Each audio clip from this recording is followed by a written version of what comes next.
Hey everyone, it is Mario here, and in this video I'm going to share with you my 3 favorite nutrition tactics for getting super lean while at the same time going out for a lot of social events revolving around food, whether it's holidays, meetings with family, friends, wining dining your clients. It can be anything that's around food and that involves you as well wanting to get lean. This is it. This is the kind of stuff that you need to apply, and I'm going to share with you my favorite strategies because I see so many people go through Monday to Friday, everything perfect, calories, macros on point, food choices on point, veggies, water intake perfect. So you have this 5-day of heaven, and then the weekend comes and it just all falls apart.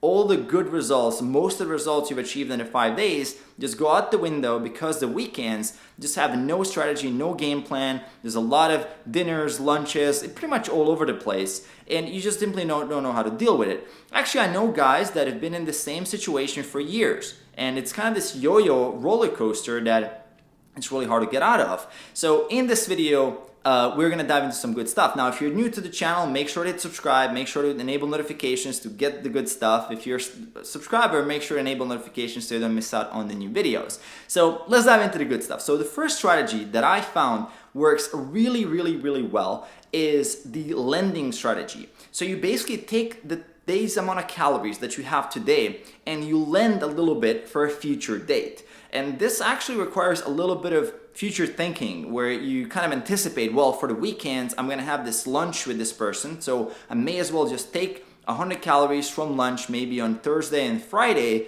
both of those, to add a little bit more of a buffer for that Saturday. So you kind of reduce the calories for the couple of days beforehand, and then you have that bigger buffer on Saturday to absorb the excess calories. And this is very helpful for preventing that black and white type of thinking where you go a bit 100 or 200 calories over, and now it's like, oh my god, it's all is over, diet is off, YOLO, right? So this is really helpful. So lending calories, you just take calories, you can even take up to 4 days before, take 100 or 200 per day and just put all of that on a Saturday, and then you can manage that really well. You can spread it around Saturday and Sunday. The other thing is actually you can consider that you're borrowing calories. So if an unexpected event happened, you could actually consider this as you borrowed calories from the future. So let's say you went out on a Saturday, you didn't really expect it, and there was a dinner event and you just add a lot more stuff than you planned for. So you ate, let's say 600-700 calories more than you anticipated. So dinner was really big.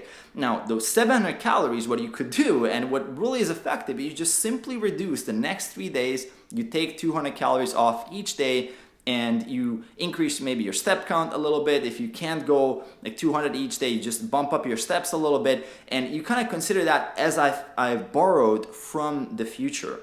Really effective, and I do this all the time because sometimes I cannot anticipate what is going to happen for that weekend. And the third final strategy that I found super effective is within the day manipulating the calories and the meal composition, because really what matters within a day of worth of calories and the macros, it really is the most important factor is to have the protein distributed throughout the day. So if you have, let's say, the lunch and you know that dinner is going to be super huge, you just simply reduce the lunch. And for lunch, sometimes I would have only protein and vegetables, so I would just have something really light with a lot of protein, and then I would fast and save up all the calories for dinner, and I would then just have a big buffer. I would have a lot of food to eat, and it would not change anything. And you can actually combine these strategies. So if lunch is small and then the dinner is even more than you anticipated, so you went even higher, you can then add some borrowing on top of that. You could even do some lending and borrowing and micromanaging within the day, and all of this really combats those unexpected events, and whatever happens, you really know how to deal with it. That's what you ultimately should have the ability to do, because it's coming down to skills, and these 3 things are skills that once you have them in there, once you master them, they really enable you to have that flexibility, so you have a very sustainable approach compared to having to be extremely strict and every single day. If every single day is not exactly the same with food, it's a better idea to actually have this a little bit of flexibility and have these buffers where you can play around with the calories a little bit more and just enable you that sustainability instead of being super OCD and paranoid about what is going to happen every single day. And then of course, when you're that paranoid about every little gram or every extra calorie that goes over, you're eventually going to fall off track. And this is very mentally exhausting to think about, eating 50 calories extra today, that everything goes red in MyFitnessPal or some app that you're using. Now you're really upset about that.